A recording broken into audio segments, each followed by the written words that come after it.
What's going on, Hot Wheelers? Let's talk Johnny Lightning pickup trucks. Why don't we? Thought I'd show you a couple of loose pieces I picked up recently.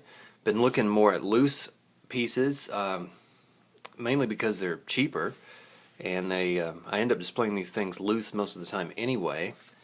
Sort of cuts to the chase. I mean, you don't have all that extra packaging to toss, throw away, and you don't have to feel guilty about devaluing the piece, taking it out of the package, supposedly. So anyway, I got a couple of pieces here. This is a 1964 Chevy step-side pickup from Johnny Lightning in a nice, handsome baby blue. Really love the chrome dish wheels and the white line tires. Tires are rubber tires, and pretty nice truck all the way around. Really like the tail of this truck. We've got the Chevrolet and the tailgate chains there painted in. Red painted tail lights. I'm not sure what's going on with the license plate there. Looks like more of a serial number or product number and not really a license plate. But white bumper. Bed's the same color, that baby blue all the way around. But pretty nice detailing, pretty cool looking truck overall. We got an opening hood with some orange details on the hood in there. It's a nice contrast to the blue. But typical Johnny Lightning fashion, we have tiny little details that you don't really see on Hot Wheels all that often. But a few things kind of bother me about it. There is kind of a paint smudge here on the driver's side door, you'll notice. Not quite a straight line, and then there's some smudge up here in the window. There's a little bit of a nick or smudge here on the right front headlight, which is pretty obvious. And then I don't know if you can tell or not, but do you see see if I can get it to show up. You see that gap between the bed and the cab right here? What ends up happening is because the two pieces of the body, they're two separate pieces, the bed and the cab, and they're connected at the base, but there's nothing to reinforce it here at the top, so it tends to bow a little bit, or it bends a little bit, and it causes the rest of the truck to bow. The front end goes down, tilts down, and the back tilts back. And I don't know if you can notice that here, but it's something I've noticed on these models when I've seen them online and in videos and stuff, that they bow a little bit because of that issue right there. And you can see that gap right between the bed and the cab. Now notice if I push down on it hard enough, it'll straighten out a little bit. See how it straightens out overall? And then I let go and it bows back. So I don't know, just a minor detail there that kind of makes the truck look a little more clunky than it should. But kind of a nitpicky detail there. But let me just show you the base real quick on this one. And you'll notice the Real Rider tires, or the rubber tires with tread, which are nice thick tires, and then nice detailed base. It also says both Playing Mantis on the bottom and RC2 on the top. If you've been following the Johnny Lightning discussion here on the Joe Motor Network, this will make sense to you. Otherwise, don't worry about it. No big deal. But Playing Mantis was an earlier parent company of Johnny Lightning, and I guess they still held the copyright on this piece when RC2 took over. And so they had to play nice and work together to reissue this casting. But overall, nice, handsome truck. So there's that one. Also have a 1965 Chevy pickup, which is not a step-side. It's a straight bed. And some of you may recognize this from the Dukes of Hazzard series. Hazzard County Garage. This is Cooter's pickup truck. And I think Wheels and Things has done a pretty close-up look at this truck, so I won't spend too much time on it, but I will give you a once-over here. This one's really nice. I love this dark green color. But similar detailing around. The wheels are not that shiny chrome. They're a little more dull, but they still look pretty good. Got the Hazzard County Garage here on the side that says Cooter Davenport, proprietor. Sorry about the focus there. There we go. The back is not as detailed as the blue one. Now we do have the tailgate latches there painted in red tail lights. The bumper's kind of scuffed up, but that's okay. I kind of like that, actually. And again, the bed is the same color as the rest of the truck.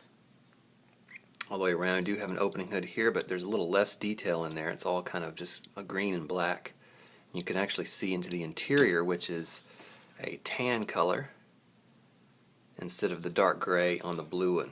I love both of these trucks because my granddad had this green color, and I remember it distinctly because it had a big old crack across the windshield. And then my dad, when I was really little, had a version of this blue truck. So, little nostalgia there for you both. And let me show you the base really quick of this one, which is almost identical to the blue one. But you'll notice the tires are a lot thinner on this piece, which is not my favorite, but they're still rubber treaded tires. And you notice here also you see the praying mantis there at the bottom and RC2 at the top. So there was probably a set of castings they had to sort of double license when they were transitioning between the two companies. But really love these two trucks a lot. Very cool. And you'll notice too on the green one here, it doesn't seem to have that problem that I was talking about with the space between the bed and the cab and the bowing. So it looks like they may have either glued or connected the top there. And so it looks a lot flatter and it stands a little more natural instead of this one that bows a little bit, which you can kind of tell the difference. But anyway, still a couple of handsome trucks that I like. Thought I would share them with you. Now, out of this lot, I also picked up this red Chevy Blazer while we're on the subject of Chevy, but I'm not going to get into it right now because I want to also talk about this same casting, which was in the Saturday Evening Post nostalgia set of Hot Wheels. So it's the exact same casting. And then that's going to lead into another Johnny Lightning piece that was also the Saturday Evening Post. But I don't want to get into that right now. I don't have time because I have another Johnny Lightning truck I want to show you really quick. So let me pull that one out. Let's see. So check this out. This is, get the camera situated here. There you go. Look at that. Pretty shiny, huh? This is a 1959 Ford F250 pickup. Just so you see that there. Classic Gold Series, one of my favorites, and Release 41. Look at this thing. This is a very big, bad, shiny pickup truck. And it sort of looks like the Dodge Power Wagons a little bit, just because of it's really big. And has that Power Wagon look to it, but it's a 1959 Ford, and I have not seen any more of these pieces around. I happened to come across this and picked it up, and I have not been able to find any more of these pieces online or anywhere. So if you guys out there have info, or if you have one yourself, or if you've cracked one open, I'd love to see it.